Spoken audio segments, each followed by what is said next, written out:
Okay, I guess I'll get started here today. I have my backup voice recorder here, so let's hope it goes okay. Anyways, yes, lecture 17, reviewing for the exam. So my plan is to just kind of briefly talk about the exam in general.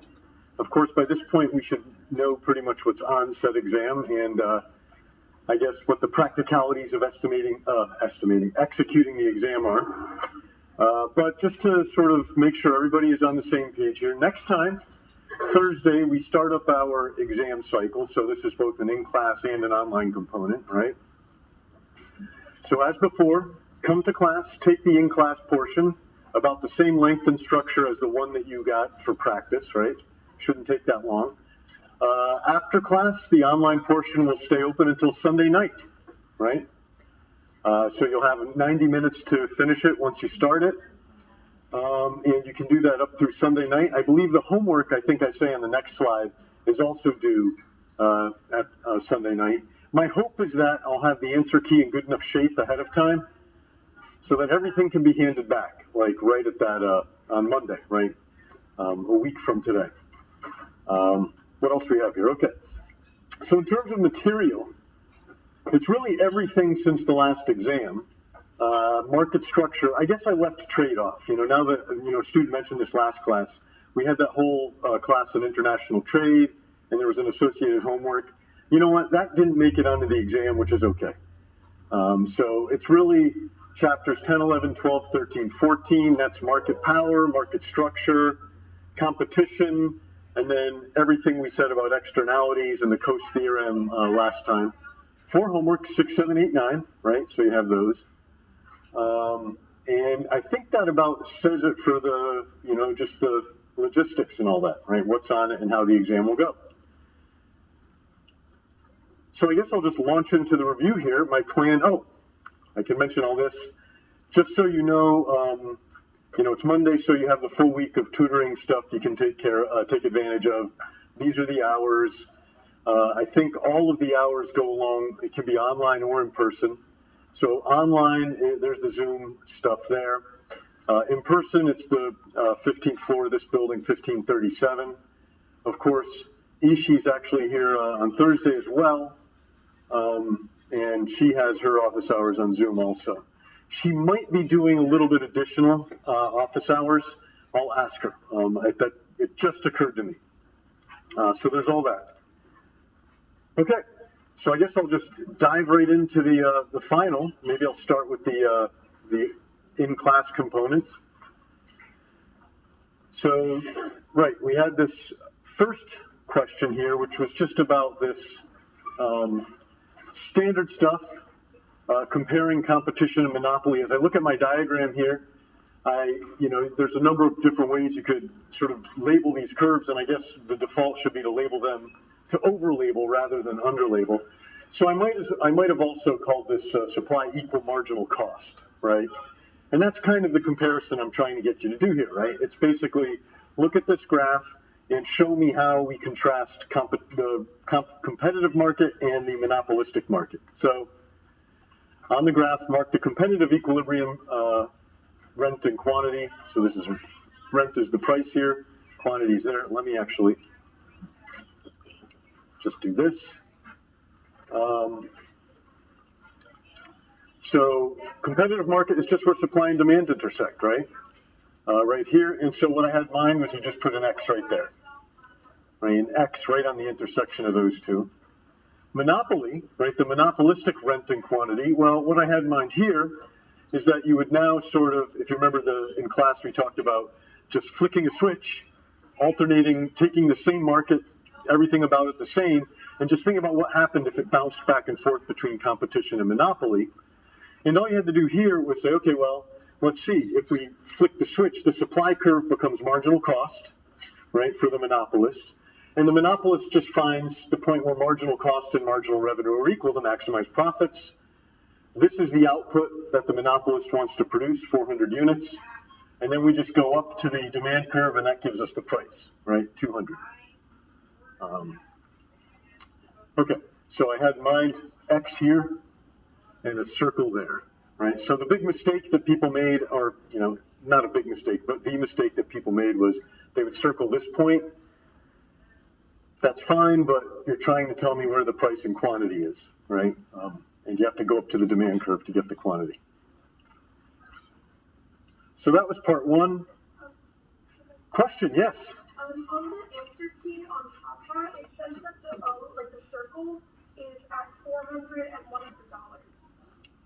Like that intersection. Oh, did I put the circle there on the answer key? Well, I was just making sure you were paying attention. Yeah, no, that's the, what I did here is the right way to do it, right?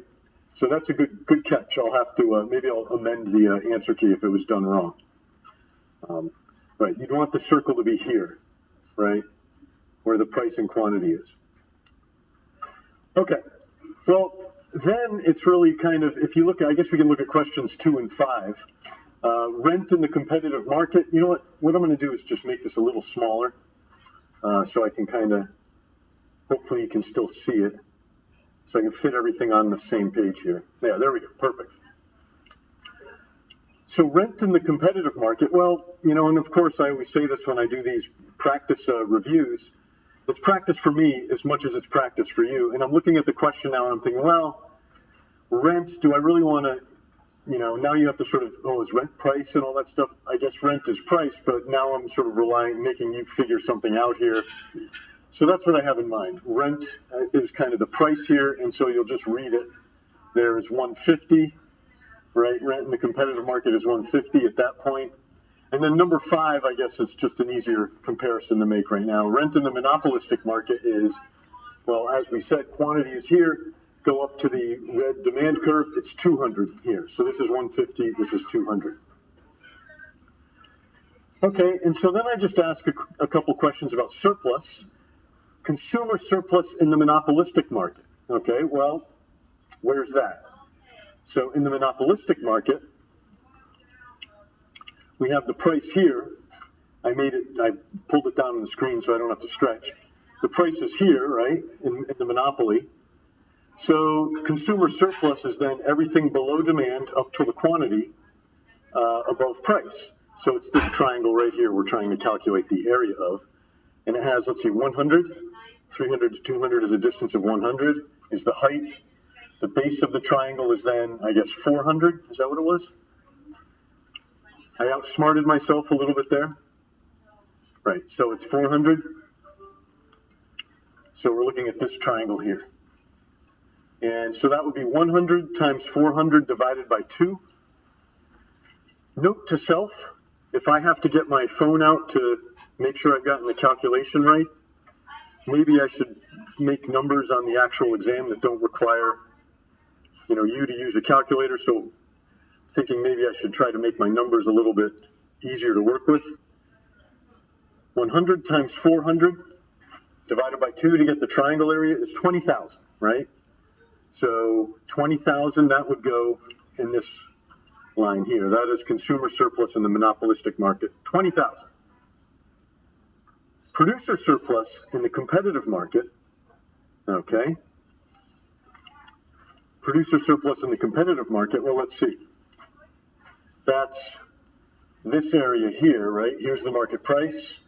Everything below price yet above supply is producer surplus. So this one's even worse, right? Look at these numbers. 150 times 600 divided by 2. Yeah, want to try to avoid that on the exam. Because it's not about calculating numbers, it's about knowing what the intuition is. But 150 times 600 divided by 2, 45,000. Right, so there we go. There's our first page. We have the diagram marked up here, and then we have 150, 20,000, 45,000, and 200, right? Are the 4 answers there. Hopefully you can see how that goes. Ooh, look at this little game theory question, right?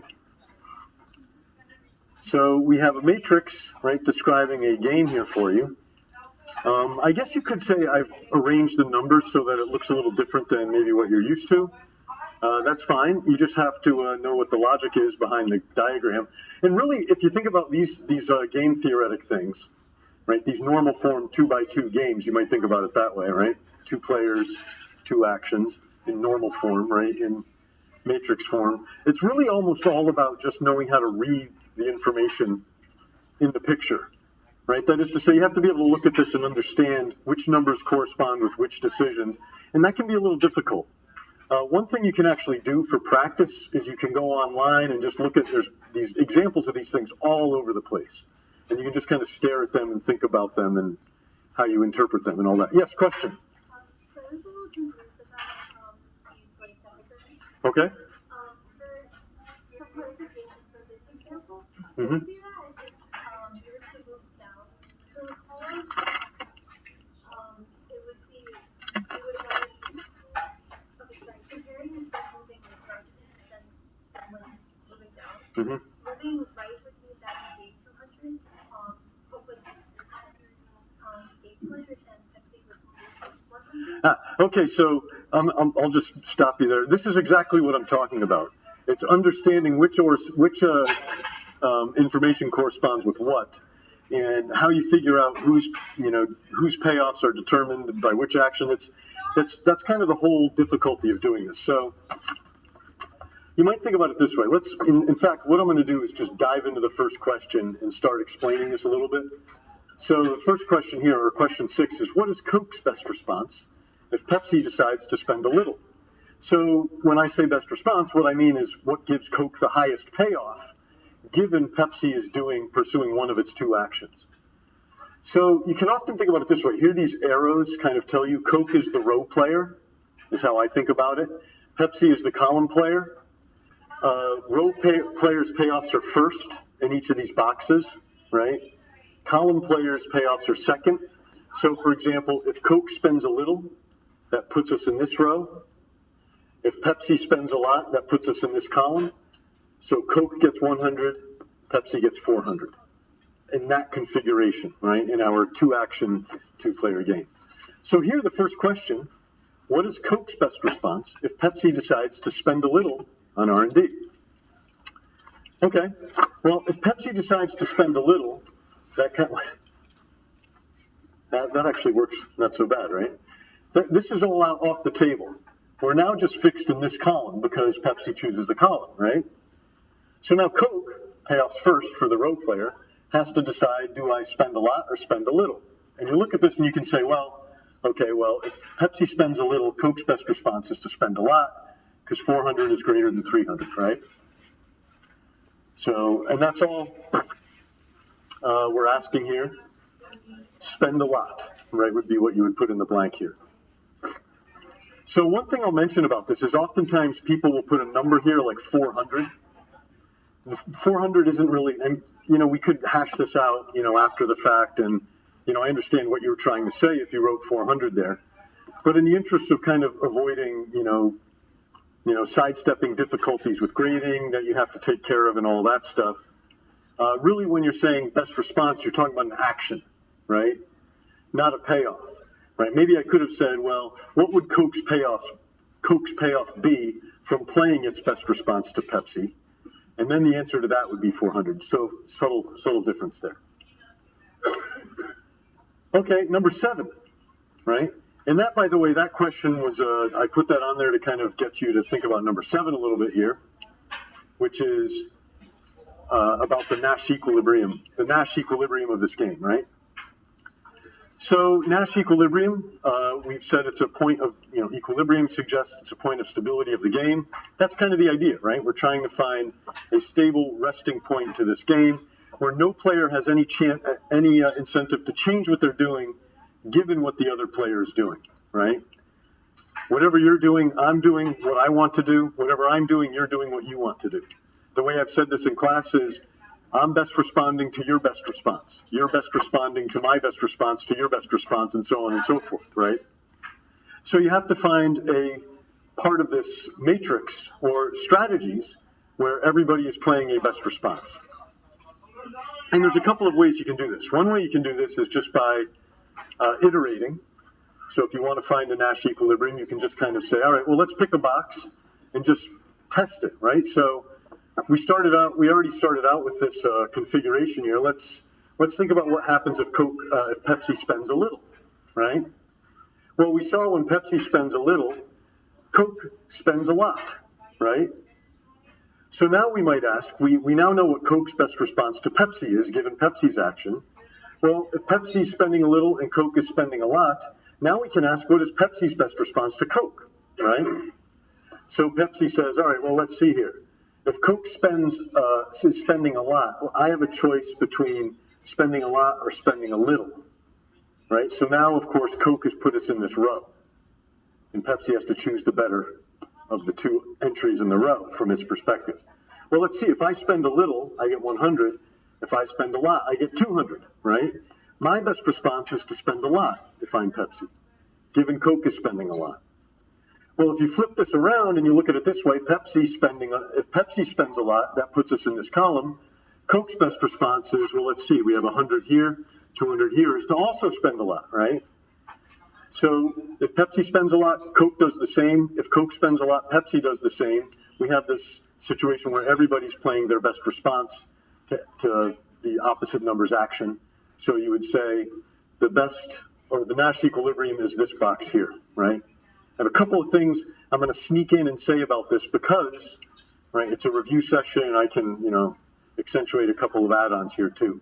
I'll get your question in 1 second. Okay, let me just say, to sort of finish this off, circle the best answers.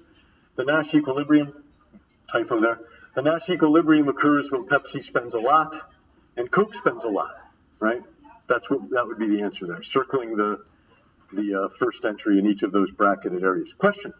Can you explain how to read both payouts again? Because you're saying like what the response payoff is, but not the original payoff. I can try. Right? I'm not sure I'll get it exactly right. Right. So if you want to think about it this way, once again, this is the basic structure of these normal form games. Is you have a player who chooses a row, right? Think about it this way. Coke can choose the top or the bottom row, and then there's two payoffs here for Coke, 200 and 400. They're sort of at the mercy of Pepsi as to which one of those they're going to get, right? Put another way, which of the payoffs in that row Coke ultimately gets will depend upon what Pepsi does, right? So that's kind of the nature of the game. The same is true for Coke, right? If Pepsi spends a lot, for example, Pepsi now is dependent on Coke as to which of its payoffs it gets. So for the column player, the second payoffs are the ones that are listed here. So if you think about what I just said, Pepsi chooses to spend a lot. Pepsi knows it'll get either 400 or 200, but what it gets will depend upon Coke's choice, 200 or 100, right? Or I'm sorry, spend a lot or spend a little, which gives Coke 200 or 100. So the way we break all this logic down into this best responses to best responses is, well, when Pepsi settles on a column, Coke chooses the entry that's best for it based on this choice of column. The same is true if Coke were to choose a row. Pepsi chooses one of these columns, right? And then that will give us ultimately a payoff, right? A single payoff for each player. So it's a little weird because if you go back to the class where I talked about the game, I described this as almost like a board game, right? Where what we would do is we would write our payoffs down on a piece of paper, right? We'd look at the game board, write down what we wanted to do, and then we would reveal them to each other, and that would determine the outcome of the game, right? But in some ways, what I'm doing here is we're talking about this process where I'm responding to you and all that stuff. That's kind of a mental process more than anything, right? I'm thinking through the game and what I think is going to happen, and then we both just play a strategy simultaneously. Is really the setup here. But I guess what I'm saying is you can come to the solution that a rational player might find in a game, that rational players might find by this sort of iterative thinking through, what will happen if this happens, what will happen if that happens. Go ahead.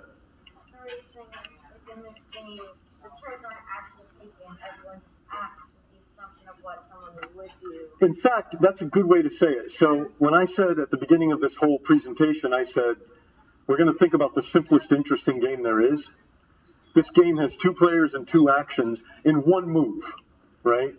Yes, You know what? And I think in future lectures I'll add that in. That each players move once at the same time. That's a good point. But that doesn't mean you can't sort of think through all these if-then cases, you know, as if they were responses to something the other player, you know, is doing. Yes? So if when Pepsi decides to spend a lot and Coke decides to spend a lot, wouldn't it also, now they're both going to 200 to win, wouldn't it also mean that if Pepsi decides to spend a little, then Coke spends a little?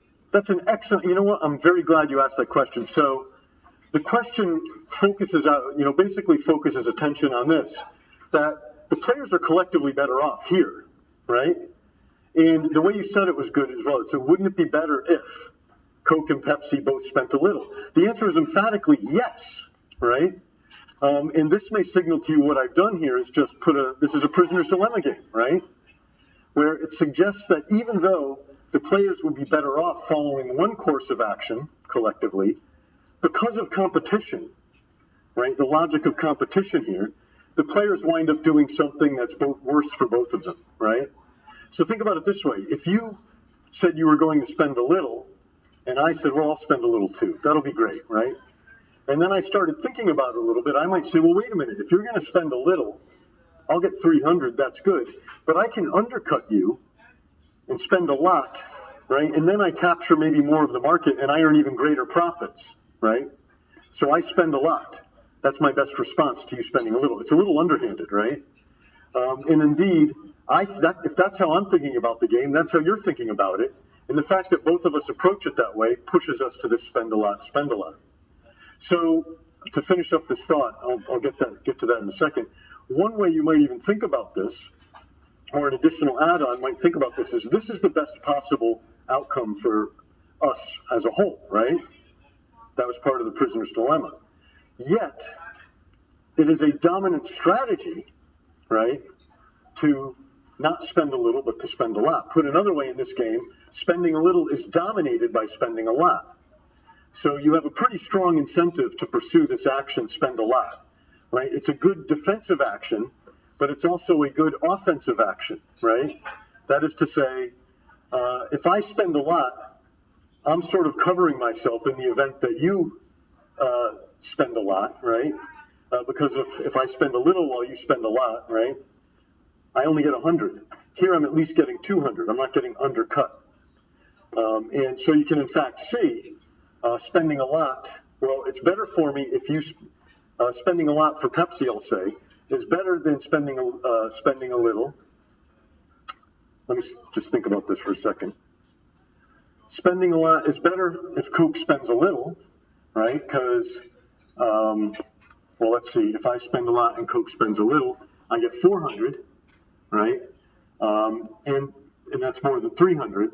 Spending a lot is better when Coke spends a lot for Pepsi as well, because 200 is greater than 100 in that situation, right? So you might think about it this way. If Coke spends a lot, I'm defending myself. If Coke spends a little, I'm being aggressive. It's always better. And the way you might look at this, maybe it's easier comparing the row payoffs. 200 is greater than 100. 400 is greater than 300. Spending a lot for Coke dominates spending a little, always. It always gives a higher payoff. So you could say that either spending a lot is a dominant strategy or spending a little is a dominated strategy. Might be the two ways of saying it. And so I know there was a question there, I just steamrolled it, but so if you want to, think about it and ask it again, that's fine. The other thing I might say about this is, from the perspective of the two firms, this is kind of frustrating, right? It says that, this incentive to undercut the opposite number keeps us from getting the collective best outcome, right? But from the perspective of consumers, this is a good thing. It says that when firms try to cooperate or collude, as you might say in this case, there's this incentive to cheat on this collusive agreement, right? As we talked about. And that's good news from the perspective of consumers, right? It suggests that competition is maybe more the norm, even in when we have small numbers of firms. That's true when we're talking about, businesses or duopolists, as the case may be here. It's also true if we're talking about prisoners. Remember, this is the prisoner's dilemma, effectively, and criminal syndicates, right? You have each participant in such a syndicate, if caught, has a incentive to undermine their co-conspirators, I guess. And that's good for us as well if we're interested in punishing crime. It's not so good if you think about this from a different perspective, as we did, right? You think about it as maybe trying to maintain a fishery or something like that. It suggests people might overuse it. Yes, sorry, question. I'm just a little confused on it. When we say that we're expecting or like assuming rationality from actors, that doesn't go as far as like working with another company or anything like that. Okay, no, so that's an excellent point. And so there is a big literature actually on I guess you could say collusion, and when firms can do it and when they can't. And there's actually, it gets pretty complex, right? But it turns out that rational competitors can basically wind up at the best outcome if they repeat the game an infinite number of times, or if there's no uncertain end, right? Otherwise, rational players, it seems, it always unravels and they wind up at this point. We didn't talk about that in great detail, but that is a part of the literature. That's an interesting way to say it, yeah.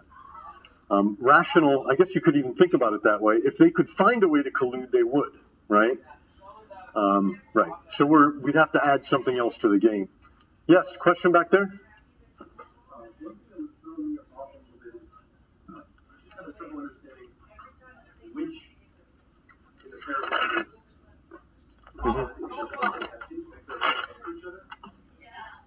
Right. Yeah, so, I mean, you'll see an example later in class where I try to put this in the lower left and this in the upper right. But the convention is the role players' payoffs are first. And, you know, I can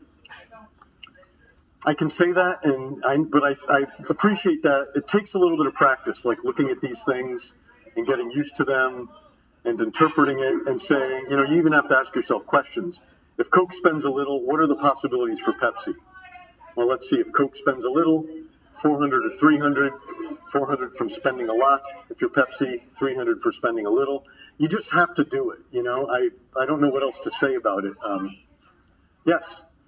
So, spending a lot is always greater than spending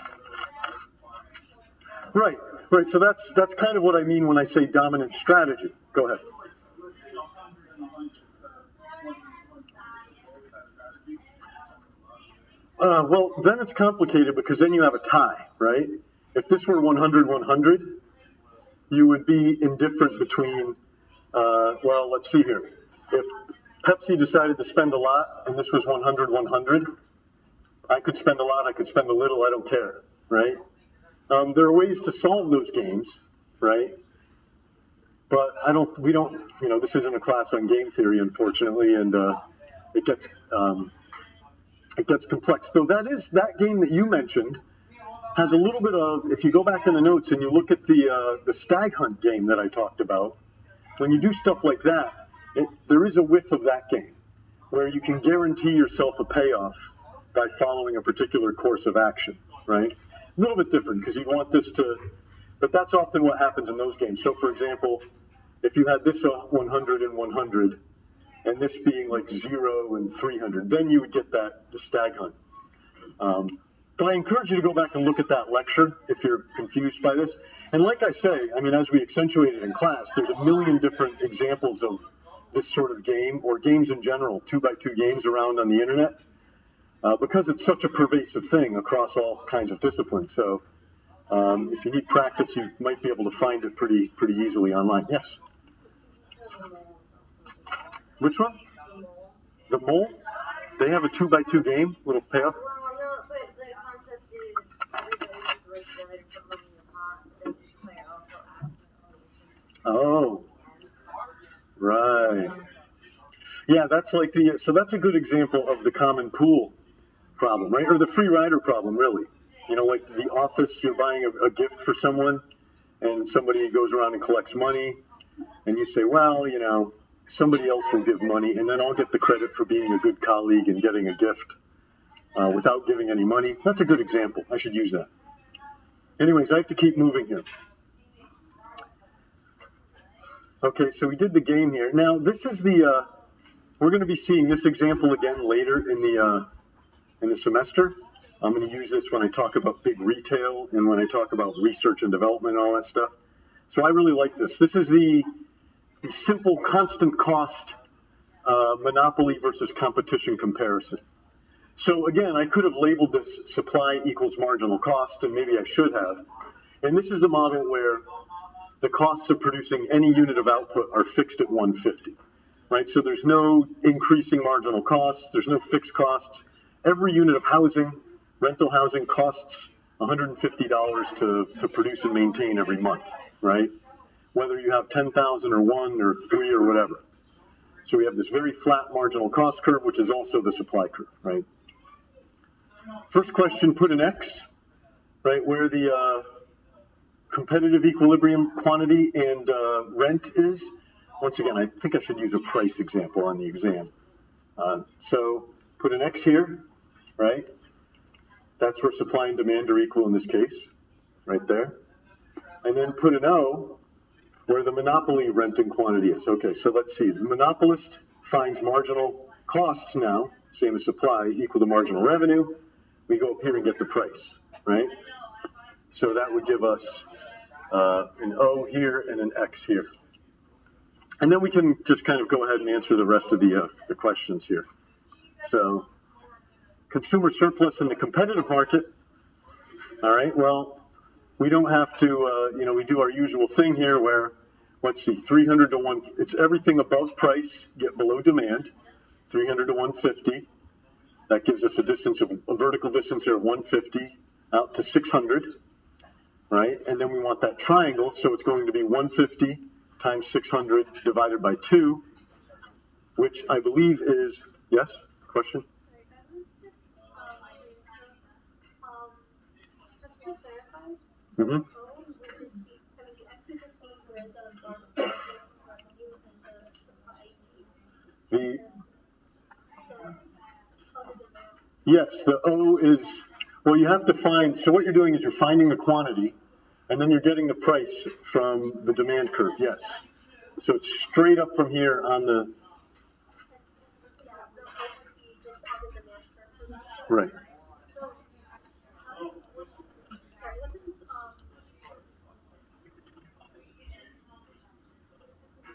what does it mean, like, monopolistic rent and quantity? Wouldn't that be helping? Why isn't that on the marginal revenue?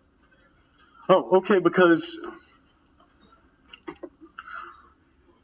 the monopolist wants to, right, if you think about what will happen in the market, the monopolist makes a decision about how much to produce based on marginal revenue, that's this, equaling marginal cost, which is, just our interpretation of the supply curve here. So this is where the monopolist wants to produce its output. The price that goes along with that output comes from the demand curve. So that's why we get the O up there, right? Yeah, exactly. So, and then I gotta pick up the pace here. This is 150, 600, 150 times 600 divided by 2 to get the triangle gives us 45,000, I believe. Yes, okay. And then I ask, what about consumer surplus in the monopolistic market? Well, we saw that the price, I concealed all the useful information there. In the monopolistic market, the firm is here where the cursor is, that's its output, right? 300, its price is up here. So now we want consumer surplus to be this triangle here, 300 to 225 out to 300 here. So that's 75 times 300 divided by 2, right? 75 and 11,250, thank you, right. So that's the answer here. We have, this was 45,000 and this was 11,250, right?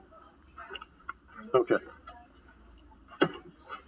And that would be that's all the answers for this thing. By the way, I did post this answer key on the Blackboard site.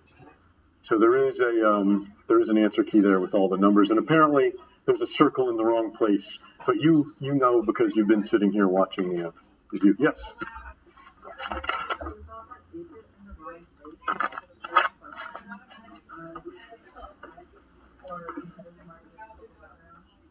You know what? Let's just check. Here's the answer key. Yeah, see, this is the wrong place. Should be here. the X is in the right place, the O is in the wrong place. So we have a Deus Ex Machina here. Wait, so O should be where? Isn't it O should be where the supply is? The O should be here, right there. See where the cursor is? That's marginal cost equal marginal revenue up here. And why is that the case? Because this is the monopolistic quantity, this is the monopolistic price. That's where the O should be. Okay, I got to move here. We're gonna bog down here. Now I need to.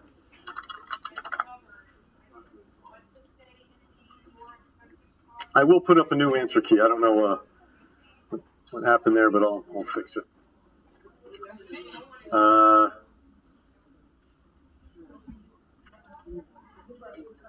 Okay, here we go. So, online component of the exam here. 32 questions, right? Same format. You see the instructions, 90 minutes. It turns out that the first bunch of questions here is kind of tough to answer, so I'm trying to get through them quickly so I can get through the whole exam, practice exam. So here we have this question: if there is no regulation in place to correct the externality, which area represents market surplus? That is consumer plus producer surplus, right? At the competitive equilibrium, what are they? See, without reference to the loss due to the externality. So in this case, you're supposed to kind of look at this diagram and you say, okay, well, I understand what this is. This is marginal private cost, right? That is to say the cost actually borne by producers in the market. This is demand curve, the marginal social benefit and marginal private benefit. They're the same here, evidently. This marginal social cost includes the externality. So you might understand that to mean that the per unit externality is this vertical distance. That is to say, each unit produced generates about this amount of social damage, right? And there'll be a couple of questions like that on the exam. But this question is about what would surplus be if this was the picture and you didn't think about the externality at all. All I'm saying is ignore this curve and tell me about the market. Well, in that case, it would just be A plus B plus E as the surplus, right? That's the usual consumer producer surplus, A plus B plus E.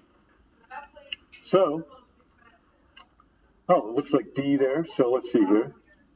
There it is. And most people got that right. Good work. Question 2. Okay, now we talk about the externality, right? If there's no regulation in place, which area represents social surplus? That is, consumer surplus plus producer surplus, less the damages done by the externality at the competitive equilibrium.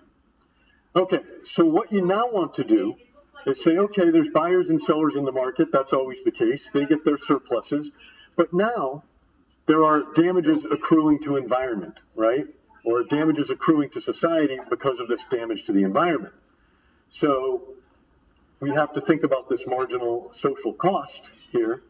And that requires taking into account that each unit, apparently, the way this diagram is drawn, is doing damages of this amount, right? Every time we produce a unit, it's creating this negative impact on society.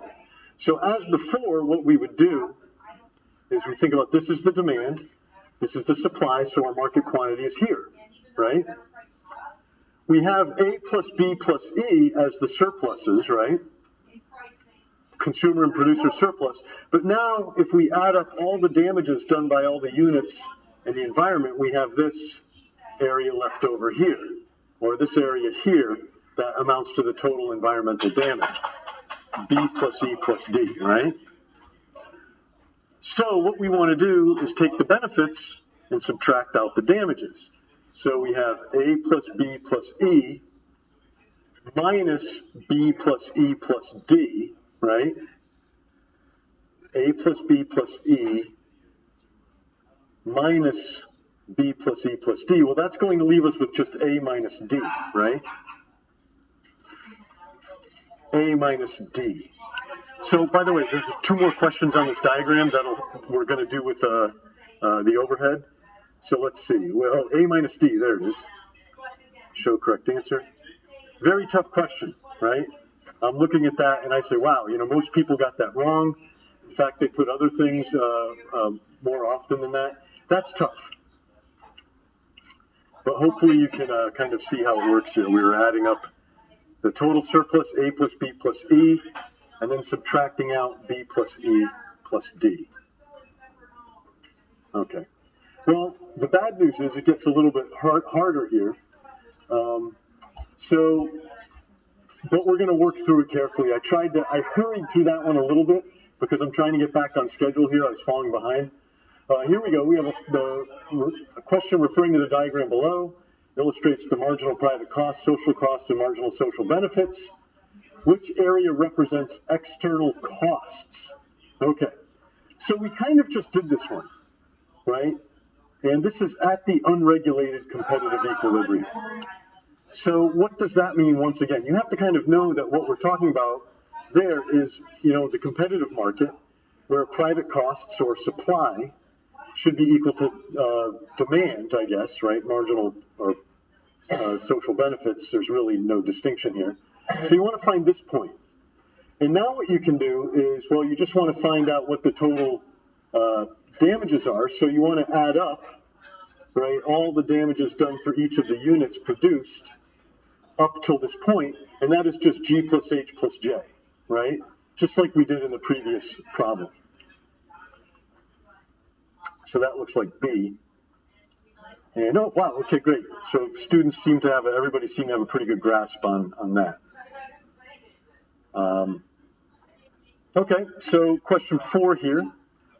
This is a really tough one. You can say, I even say here, this is a tough question, tougher than I would put on the exam, but a challenge here isn't bad, right? So this is kind of like, if I'm giving a review session, I say, well, I'll throw a question on there that's really hard, mainly because it'll really get students to think as they prepare for the exam. I like that. It's also, maybe it's like, we just had the marathon here.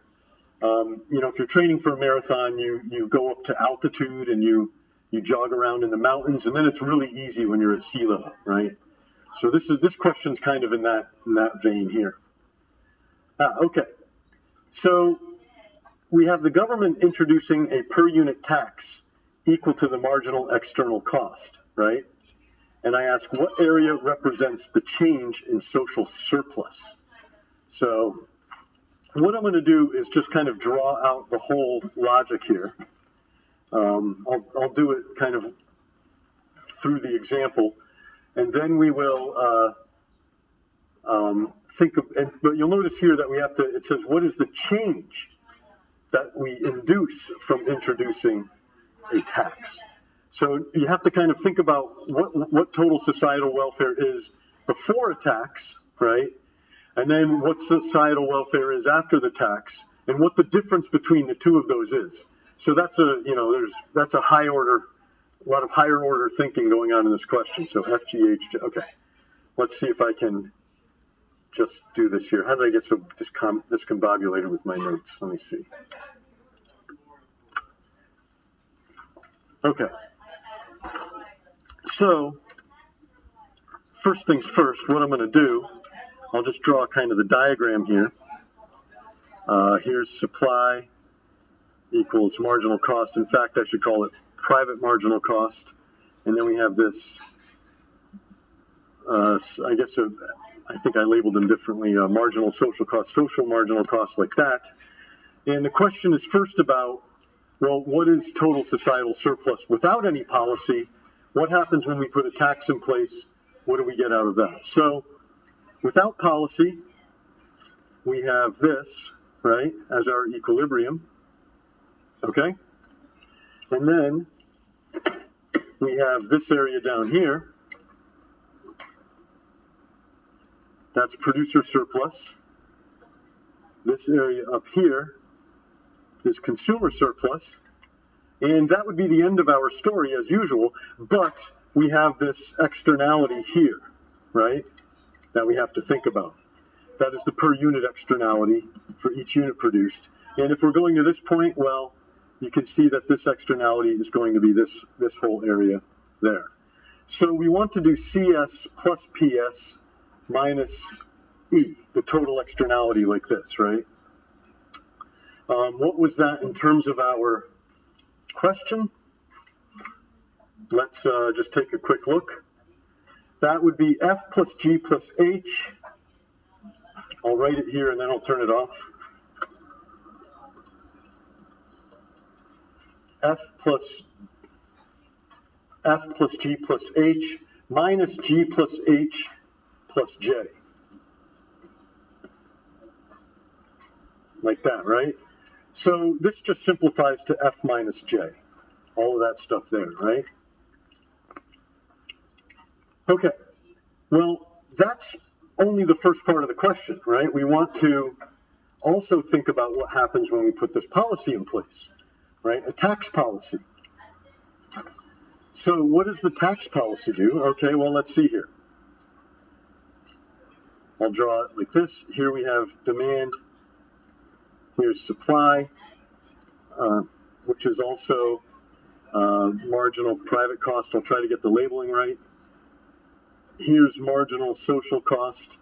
Well, what we want to do now is we have, this is still our per unit externality. When we put a tax in place, what we wind up doing is we wind up doing just what a tax does on producers, right? We wind up shifting up the marginal private cost up to here, right? And so we wind up, in fact, with the price that consumers pay up here and a quantity here, right? And so you can kind of think about total societal welfare in this case. Well, let's see what it is. We have, let's see, this will be the consumer surplus, right? This will be producer surplus, right? This, once again, is damages, right?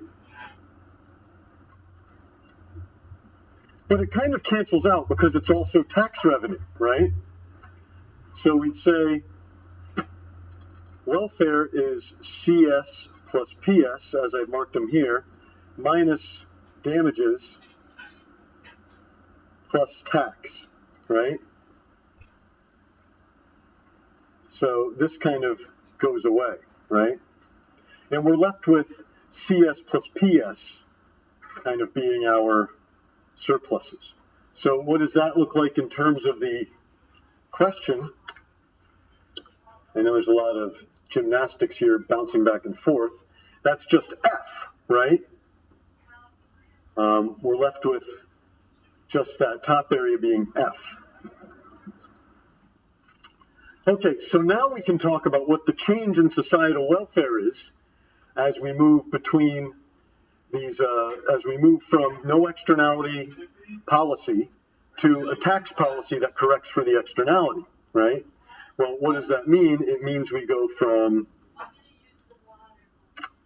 a situation where we have total societal welfare of F minus J, right? And then we get F afterwards. So what is the change when we put the policy in place? Well, it's F minus J, which is a positive J, right? Now, if you can master that problem, you're cruising. And like I said, that's more difficult than anything you'll see on this exam by a pretty good measure. But you'll see here that if the government introduces a per unit tax equal to the marginal external cost, what area represents the change in social surplus? It is J, right? We just kind of worked it all out geometrically logically, and you can see here the correct answer should be B. And I have to say, the fact that most people got that, or that was the majority answer, the largest number of responses were there, is pretty impressive. Okay. So the following question refers to this diagram below. This illustrates the supply and demand for a competitive market.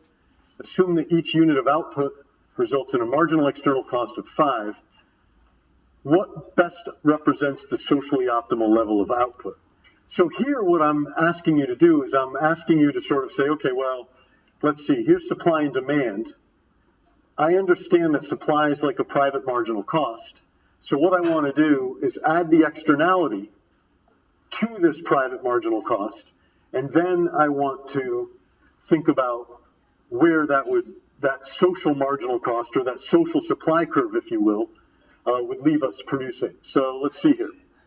What I want to do is add 5 to this, right? And you can see that this kind of goes up at a slope of 1/6. So I kind of want to go up about at the same slope, and that would put me here at 12. So 12 would be the best answer there. Let's see. 12. Good. Well done. Okay. Now here we have a marginal revenue question. If a firm holds a pure monopoly in the market and is able to sell 5 units at $4 and 6 units at $3.90, when will it produce and sell the 6th unit, right? That is to say, if its marginal cost, for what marginal costs will the firm produce this unit is kind of what the question is. So what I'm hoping you do is you realize that what we're looking for, I'll see, maybe I can do this without, if I do it this way. What we're looking for is we're trying to find marginal revenue equal marginal cost. And really this rule says that whenever this is true, the unit should be produced. So hopefully you can kind of see that there. Whenever marginal revenue is greater than or equal to the marginal cost, go ahead and produce the unit. So what we want to do is figure out, given my numbers, what this is, and that'll put kind of a bound on marginal cost, right? Subtle question, but hopefully gets at the idea here. So in this case, 6 times 4 is 24. That's the total revenue from, 5 times 4 is 20. So that's the total revenue from 5 units. Well, if we produce that 6th unit, we have to sell the product at $3.90. So $3.90 times 6 is 23.4, right? So the marginal revenue then, this is 5 units, this is 6. The marginal revenue then is 3.4, right? From that 6th unit. So following this idea that marginal cost has to be less than marginal revenue for the unit to be produced, you see that the best answer is B. So far it's like a very B-heavy exam, B and D. And okay, everybody did pretty well in that. Okay, let's think about, question 7. When a monopolist increases sales by 1 unit, let me turn this off. Well, what are the sorts of things that can happen? Let's see. A, it gains some marginal revenue from selling that extra unit. That's true. You sell another unit. More low-price sales cause negative marginal revenues. I don't love the way that's said, but I guess it's true, right? In the sense that if you want to sell more units, you have to lower price. That means you create some negative marginal revenue. This is practice for me. I would probably rethink that wording fairly substantially. But B, I guess, if you read it in a certain way. C, every other unit must now be sold at a lower price. Well, that's true, right? That's kind of the genesis of this whole marginal revenue effect. You increase output, price goes down, everything has to be sold at a lower price, right? So D seems like the best answer. And wow, well done. Okay, the demand curve perceived by a perfectly competitive firm shows that such a firm is a price maker. No, right? In the competitive world, firms are price takers. Remember, we set up the model so that what happens is the market determines the price. Firms see the price and react to it, right? They don't do anything to set the price. They are price takers, in fact. B says, shows economies of scale over a large range of output. We didn't really talk about economies of scale that much, or at least formally. We did a little bit with monopoly, but that's not about demand. Once again, I don't know if I'd want that on this exam because I feel like I'm asking about things maybe you're not completely thinking about there. So B isn't true either. C is horizontal. That's true. They just have a flat sort of line that they think of as their demand, right? They can sell as much as they want at the going market price.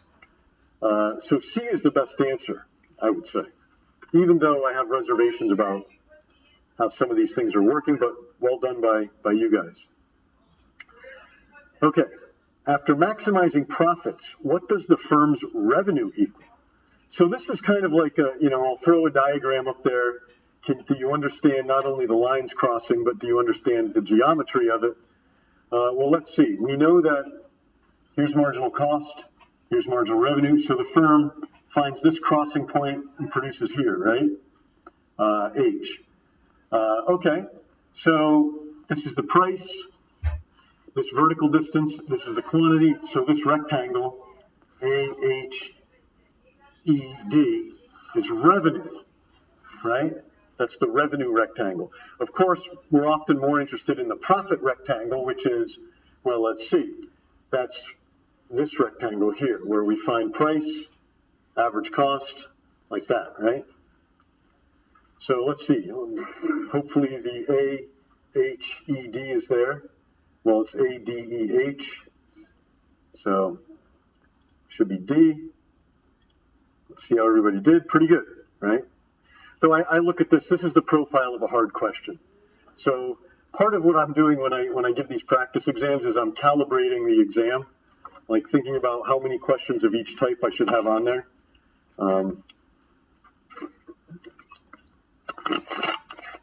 So by the way, if you cheat on the practice exam, I'm not sure why you would do that, but if you did, you're kind of hurting everybody because then you're giving right answers, and I say, oh, everybody knows the answer there.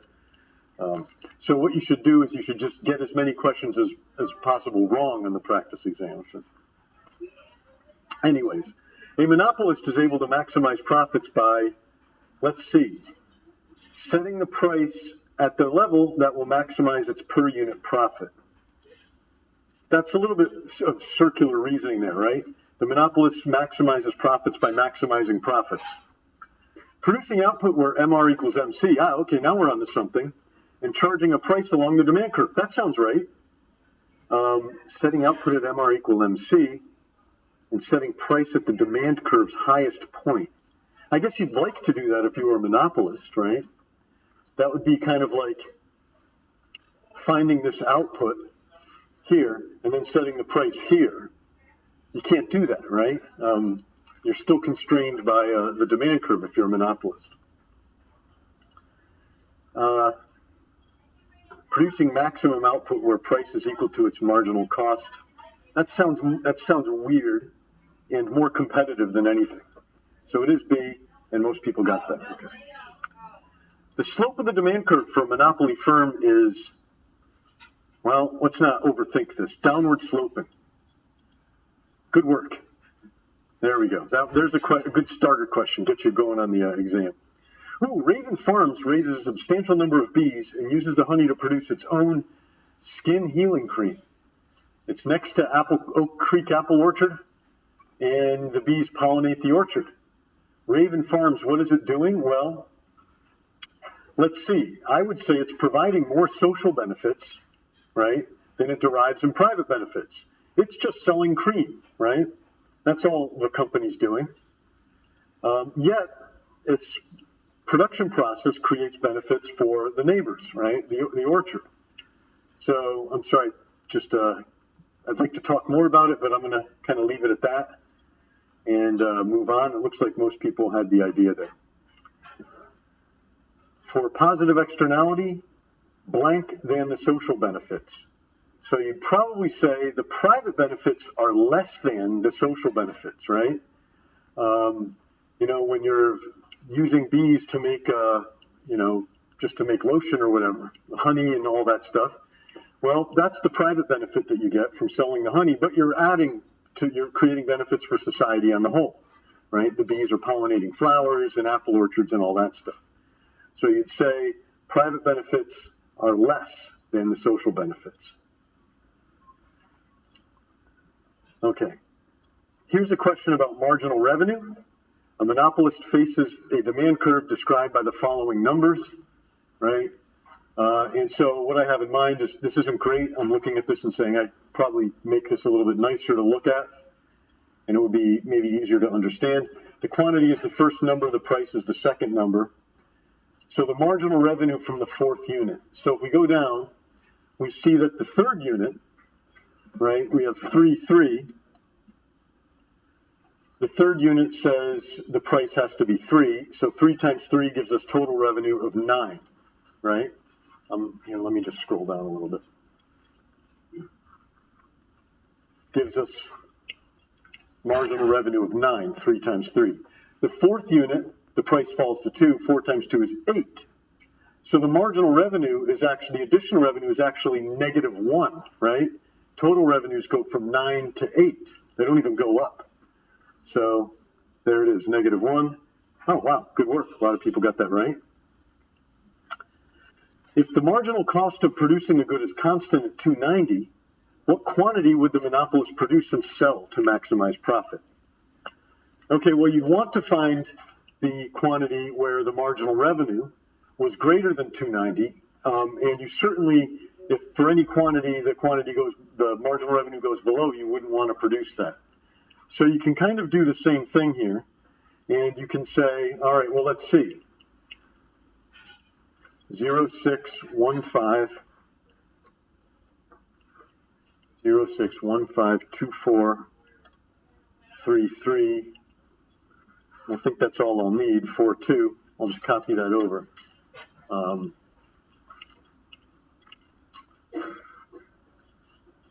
Just kind of leave it like that. Sorry, I'm not going to turn this off. So you can see here that the marginal revenue from the first unit is 5. You go from 0 to 5. From the second unit, well, let's see. 2 times 4 is 8. Marginal revenue is 3, right? From the second unit. And then from the third unit, 3 times 3 is 9. Marginal revenue is 1. And so you can see here, the firm will just stop here. It'll say the second unit gives me $3 of additional revenue. If I produce a third unit, marginal revenue is 1, but the cost is $2.90. So I'm not going to do it, right? What quantity? It would be 2. So there's that. And most people got that right. Good. Okay. Consider this diagram. Producers impose an externality in the course of production. What does this figure suggest the per unit externality is? Well, hopefully you're getting used to the idea that the per unit externality is this distance here. The distance between the marginal private cost and the marginal social cost, right? And that looks like it's just, 0 to 12. So you can even read this. This is 12.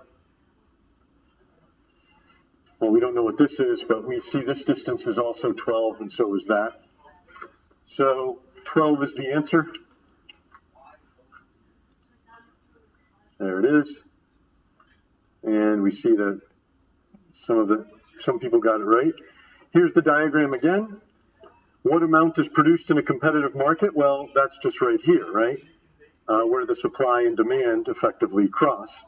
So that should be 24. There it is. And now I say, what is the total cost of the externality at the competitive equilibrium? So once again, this relies on you. You can think about this one of two ways. You could just sort of logically say, well, 24 units are produced, right? Each does 12 units of damage. So we want to do 24 times 12. You can think about it, sort of arithmetically like that. Or you can also think about it as calculating this area here, this trapezoid. Same thing. 12 times 24 is, 12 times 24 is what? 2.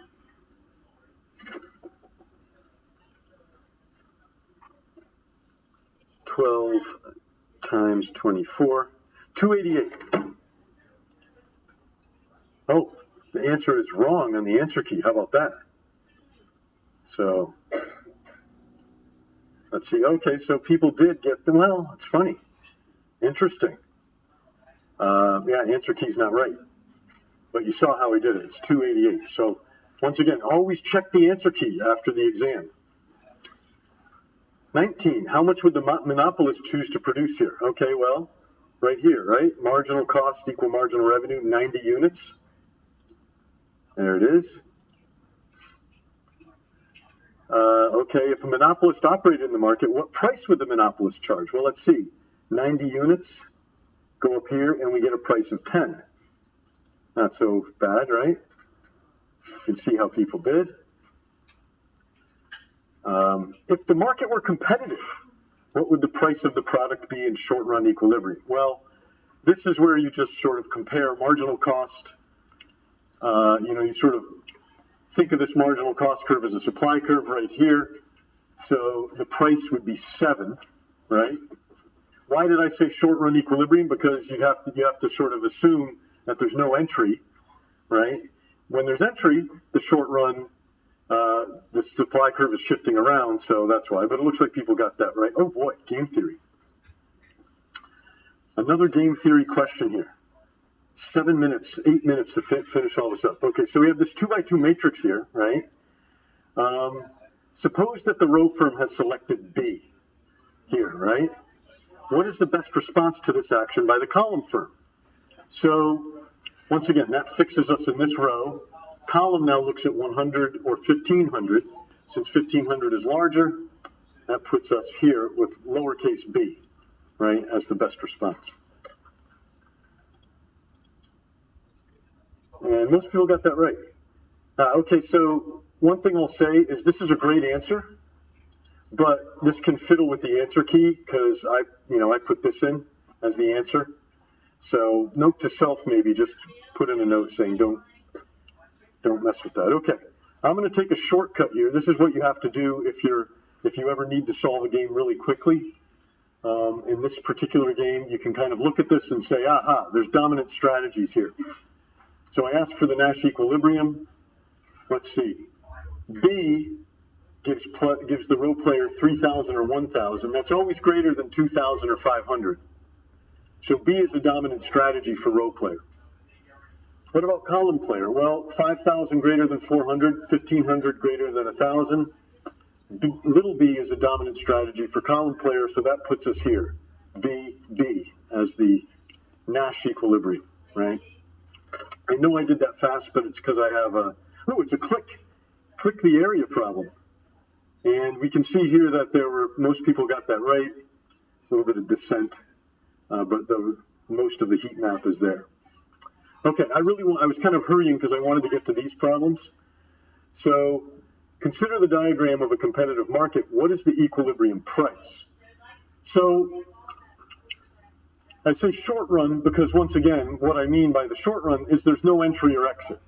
So that means your supply curve is fixed in a position, and you can just say, okay, supply and demand intersect here.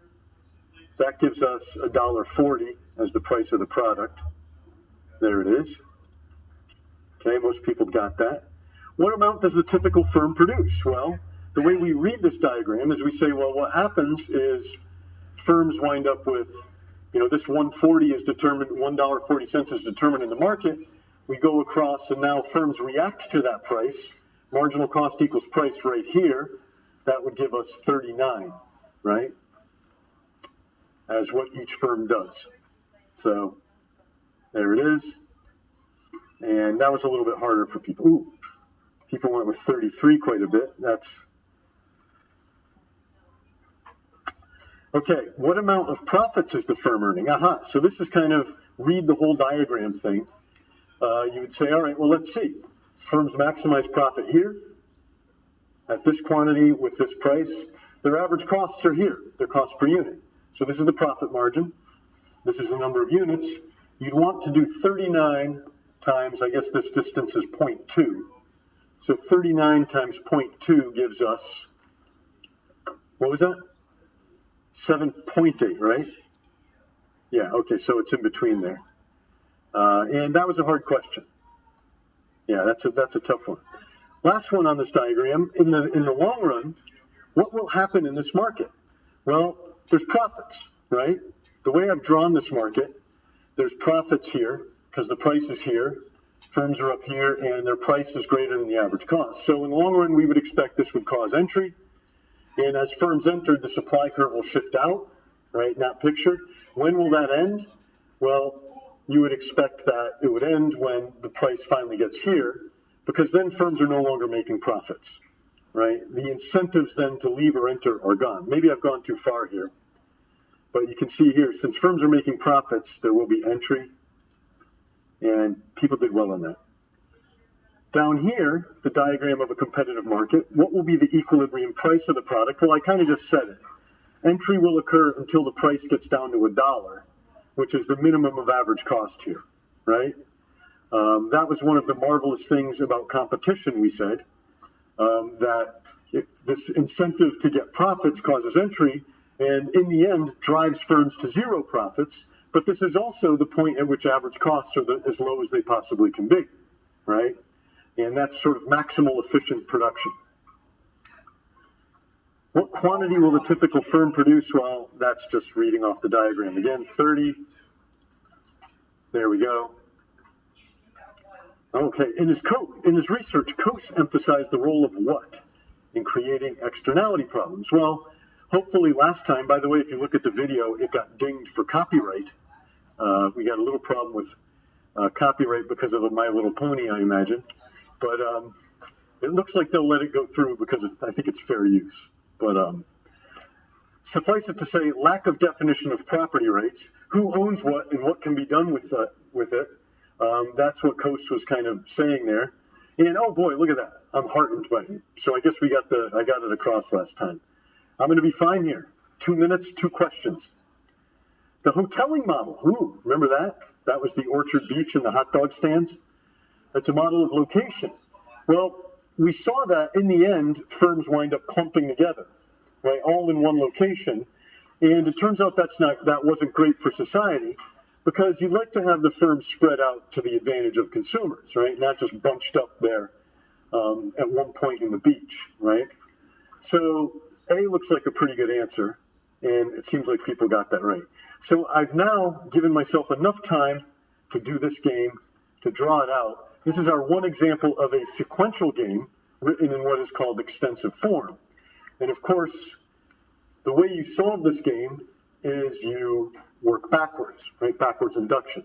The other thing I will say about this is, like the normal form, the matrix game, the thing that really, almost the whole problem is just knowing how to read the information off the diagram, right?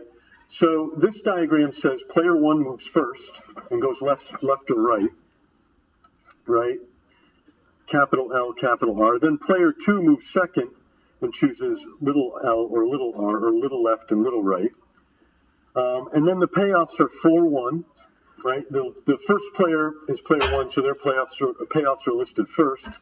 4-1, 0-2, 3-1, 1-2. There it is. And I can solve it in the 1 minute I have left here. So what you would do is you would say, all right, well, let's see, this is a terminal node of the game. So we just figure out what this player would do if it gets to this point. Player 2 is moving, comparing 2 and 1. Well, this is better, right? So this will be 0-2.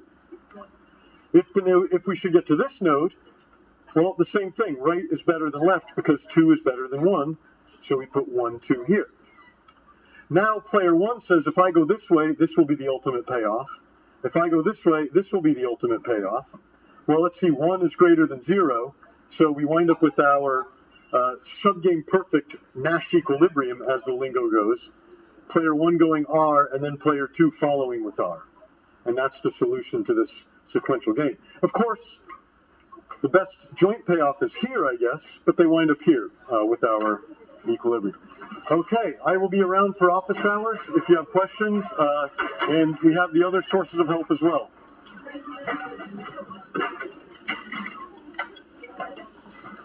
I just have a question. Is it possible to reset a practice exam so we can still take it?